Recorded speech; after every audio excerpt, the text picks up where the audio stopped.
Okay, I have a question for you. If you were to look at your sales figures over the course of a year, do you find you've got something of a sawtooth? And what I mean by that is, do you find that, let's say at the beginning of the month, you're not booking very much at all, and then it's all quite a rush to hit your number by the end of the month? And that pattern might repeat itself when you start looking at the quarterly and maybe even half year figures as well. And I find with a lot of salespeople, it depends often how they are targeted and how their commission is based. So if it's monthly based, quite often with a certain group of salespeople, you'll find that early in the month, not much is booked at all. Then it's a bit of a rush towards the end of the month to hit that monthly target. And it may feel a bit like just sort of sliding in at the end of the month to just hit that number. And it can all be very dramatic, very exciting.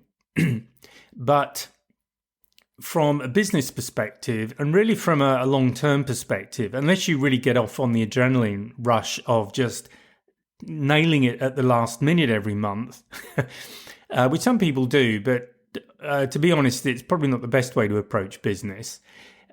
There are some reasons why that might be happening to you. Now, in some of the other podcasts, and certainly in the course that I run, Consultative Selling, one of the things I look at is personality profiling, and I look at that for several very good reasons. And one of them, when you look at salespeople, a lot of salespeople often have a very high D aspect to their personality. So if you're not familiar with DISC, at this point you're probably wondering what I'm talking about. So just very, very briefly, DISC, D-I-S-C, breaks down people's personalities into four particular aspects. And one of those aspects will tend to be the one that is most significant for each person. And we're all a mix of all four, but one of them will tend to stand out. So the one that I'm talking about, and I think it applies to most salespeople, certainly to successful salespeople, is that they are very high in the D aspect, the dominant aspect of the personality. And the dominant aspect is simply the part that we kind of push into to get things done. It's about hitting targets. It's about pushing through any resistance we might have just to get things done. But one of the characteristics of high D people is they do kind of like the drama. If they're not up against it, they'll tend to switch off a little bit. And if you're one of those people, you may well find that at the beginning of the month, you do take your foot off the gas, to use an expression, because you've got a whole month to hit the number. So there's no urgency about it. And this is one of the things that drives high D people. It's a sense of urgency. So if you're not one of those people, and if you have your own business, it's quite likely that that aspect of you may not be so strong. You may well be very good at putting aside every week, maybe every day, or certainly on certain days, to make your phone calls, to set up meetings, to do whatever it is you have to do to make your business work. And you're very good at getting into those kind of habits. If that isn't you, the chances are you are very high in the D aspect of your personality. And what will tend to happen is, and if you relate to this, it's probably quite true for you, but you'll find that if there isn't an urgency, if that hitting that target is days, maybe even several weeks away, you won't feel compelled to do the work. You'll kind of slow down, back off a little bit, and wait until things get a little bit more urgent. Now, the other reason for sharing this with you is if you're in a management role where you have salespeople reporting to you, you might be the business owner with salespeople, or you might be a sales manager of some sort. You might well notice that pattern in some of your salespeople. They will tend to be the ones who are high D in their personality. So that's something to recognize. So what do you do about it? Well, it comes down to discipline, or maybe even changing the way that you view your targets. So the discipline thing is fairly straightforward. You get stuck in and you make it a habit. So you do get very self-disciplined at making sure that each day or however many times during the week you have to do it, you do make calls to make meetings with people, get visits set up, whatever it is that is important in your sales process to result in a sale. And you break that down into a weekly structure. So structure is an interesting one. There are certain people who find structure as something that is very supportive. So the structure is sort of below them and helping them to get where they are. And that's probably not so much of the Ds. High D people tend to feel constrained by structure. They're kind of almost imprisoned in it. And this is really something that you have to make a conscious effort to change if that's you, because if you do want to get those more consistent results happening, you have to work consistently on a daily basis, really. So look at what you're doing. And maybe even if this is you, look at what you're doing on a daily basis at the beginning of the month when things tend to slow down, and what you're doing on a daily basis towards the end of the month when you're probably much more active and you're certainly much more engaged in activities that will result in closing an order. And really the thing to do there is to make sure that you start doing things on a regular basis that result in orders, and you really want to have orders every week. So again, one thing you can do is to just change the way you target yourself and make it weekly rather than monthly. So look, I don't know what you're selling. It might be a product, it might be a service, could be a membership, whatever it is. But if, let's, for the sake of argument, say that in order to meet your monthly target, you need to sell 40 items per month. And what typically happens is you might sell 5 or 10 in the first half of the month, and then the balance of those orders tend to come in the second half of the month. Just split it down, target yourself so that you've now got 10 of whatever these things are to sell every week. And I'm assuming a 4-week month. And it's also convenient for the numbers I've chosen. But rather than looking at selling 40 items per month, target yourself on selling 10 items per week. And then look at what you have to do per week to sell 10 items. So what does that mean in terms of conversations with clients? What does that mean in terms of phone calls if you use the phone a lot? What does it mean in terms of emails, or whatever the process is? Whatever your sales process is, you need to get on top of your activities in every aspect that results in a sale, every aspect of that process, and just make sure that you do enough on a daily basis to hit that weekly target. And as I say, you might really enjoy the drama of not making your monthly target until the very last day. I certainly know people who are like that, and I can understand that aspect. But this is business. This is about building up a consistent order input, because that impacts cash flow. So whether or not it's your business, these are things to start being mindful of, because you want to get beyond being a kind of, I refer to them as point and shoot salespeople. You kind of point them at their target. So it might be sell 10 of these every week, and then they go off and do it. But they have no real knowledge of what the implications are for the business of them making sales or not making sales. So they maybe don't know much about margins if they're working off a price list that somebody else has set. They probably don't know what the margins are. They don't know what the costs are. Stepping back, they're not looking at the cash flow of the business, so how that might vary from month to month and at different times of year. So in a lot of cases, that's fair enough, because that's really the job of sales manager or a general manager or the business owner, whoever it might be, to look at the business from that macro level, and for the salesperson to be working at a much smaller and more focused level. But the important thing is, if you're not servicing the business cash flow in the way it needs to be serviced, and it's particularly important if your business is very seasonal, then you're not going to have the cash flow and the resources within the business for it to be successful.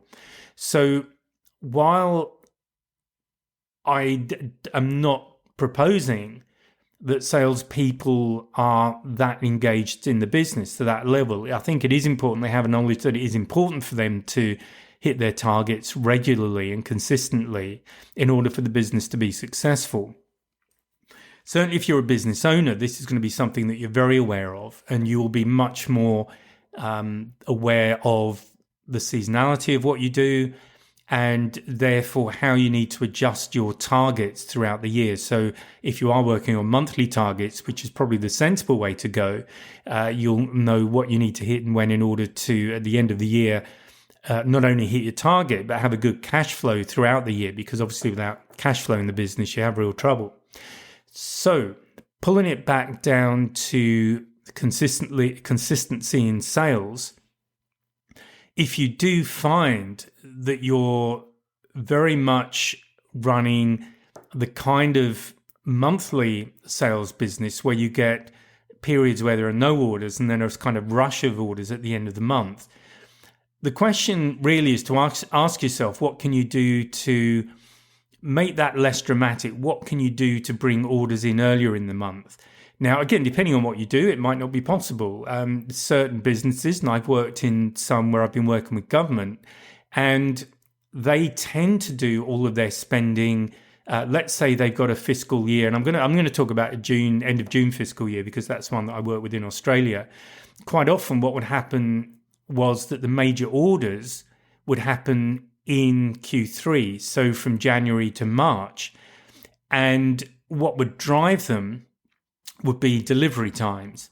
And the driver there was that people wanted to make sure they received delivery and were invoiced before the end of June, or it might have even been May, because that way they spent their budget and they could then justify a similar budget the following year.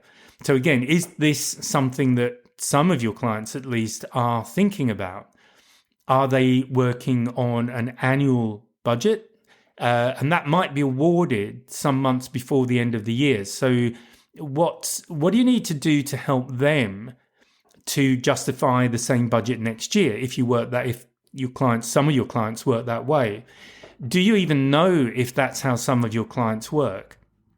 And in fact, as a general question, what is the kind of budgeting that your clients have? Now, if you're selling to people in the street, let's say you're selling real estate or cars or whatever it might be, then they may well not be running to that kind of constraint, other than you might find at certain times of year. So maybe at Christmas time or summer holidays, whenever they might be for you, that you have a bit of a lull. Because people are focused on other things. So in those particular times, at those times of year, you might expect to get fewer orders in. So what does that mean for your targets for the rest of the year? How seasonal is your business? And so coming back to what I started with, and I've gone slightly off topic, but which wasn't planned, if I'm honest, but I think it's very relevant. What do you need to do to not only have consistent orders coming in, but also make sure that if your business is seasonal, that you know what level of sales you need to get, particularly at the peak times of year, in order to keep the business successful, maybe even to keep the business growing. I mean, ideally, we all like to see our businesses growing. It may well be that will happen, but there are kind of macro things going outside even the 12-month view. Some of us may have gone through the global financial crisis. COVID was obviously a very big thing that I'm sure many of the people listening to this, many of you listening, will be familiar with and have gone through, and that created all sorts of difficulties. So looking from a more, backing up even further and looking at the business across a period of maybe 5 years rather than just annually, are there things that we can see coming up that we need to be aware of? Do we need to plan for periods where there's no growth and even a reduction in the business that we can expect to get? So what are those factors and what can we do as a business owner? I guess I'm really talking more to business owners or people who are setting budgets and planning the business out. What are the things you need to think about? And then how does that translate into, let's say, the monthly targets for salespeople, the people involved in actually making those deals happen? So this is still all important stuff to think about. But coming back to what I was talking about at the beginning of this podcast, and that is, what can you do if you are one of those people who tends to have that pattern where not much happens at the beginning of the month and it all kind of happens dramatically at the end of the month. And even if you enjoy that, you may well find that your superiors, if you are in that kind of an organization, while they might recognize that that's a pattern for you, it probably doesn't make them feel that great if they get to mid-month and you're well below your month-to-date target or your monthly target, your target for the month. If you're well below 50% at the halfway point, then that can raise eyebrows for people who are above you. And there may well be a concern of your ability to hit the monthly target. And if you've got a track record of doing it, that's fine.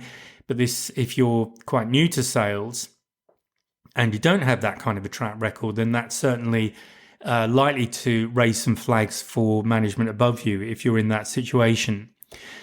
So the solution that I propose is just to really ask those questions. And the kind of things I was talking about, the macro view, I think they are relevant, even if you are a salesperson. What is the buying pattern of your clients typically? So look at the seasonal variations. Are there particular times of year where you're likely to make more sales? If that is very true for you, whether it's because you're selling to people on the street or you're working with government or you're working in an industry where this is very typical, that certain times of year are where you need to make all your money, then is that reflected in the monthly targets that you're running with? Because if it isn't, I think it should be. That's personal opinion, but I had to run in those kind of scenarios. And certainly from a sales management perspective, in order for salespeople to feel motivated, they need to feel that really they need to see a variation in their monthly target. It needs to reflect a pattern that they're familiar with in their customers' buying pattern. Because if it isn't, if they just get a flat monthly target, regardless and ignoring the spending patterns, the spending habits of their clients, and that can be demotivating for salespeople. So this, I guess, is sort of partly a kind of leadership podcast, but I won't include it in the leadership series. But it is something to be aware of. So understand your client's seasonal buying pattern, and then look at what you need to understand your sales process, obviously. So how do you get from somebody making an inquiry to them placing an order? Do you have to do demonstrations, evaluations? How many times do you have to meet them? All those kind of things. But you need to plan all of that in so that you know what your weekly activity needs to be and how you need to break down your week. So you might have one day where you're on the phone, you're in the office, you're not visiting people, but you're doing your planning, you're setting up meetings. And then you need to have a strategy and a process for setting up meetings while you're with clients. So again, I've spoken about the consultative selling course. All of this I go through in a lot more detail and give you templates that you can work with to give you an initial guide that you can then modify to suit your particular circumstances. So that is it for this podcast. That's really what I wanted to cover. So I hope you found that useful. I hope it's got you thinking a little bit.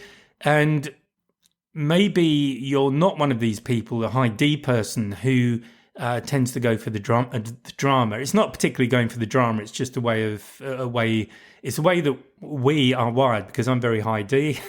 So I totally relate to people who kind of take the foot off a little bit at the beginning of the month because there's no urgency. And in fact, that was something I used to do when I started in sales. And I very, very quickly changed my habits and got really focused on targeting myself weekly so that I had that a level of urgency, a constant level of urgency throughout the month. And I found that kept me on track and meant that I very rarely got into a situation where I was having to do a catch up because I'd got halfway through the year and my year to date numbers were below where they needed to be. So it did happen occasionally. And then I'd obviously really have to go at it to make up those numbers. But using that structure and recognizing the value of structure, which I've said some people don't, they see it as a constraint. But if you can recognize the value of structure, then you can really use it to your advantage. So good luck with your selling, and I will speak to you in the next podcast. Bye for now. If you found this podcast useful and hopefully it's got you thinking, please sign up to my mailing list. There's a link in the description where you can just sign up and I'll keep you informed of what's going on. There's also a link to a free 1-hour webinar. It's an on-demand webinar and I'll take you through 3 things you can do right now to improve your sales confidence, and that includes handling objections and closing the sale. So please check out the links and please join the mailing list, and I'll speak to you next time.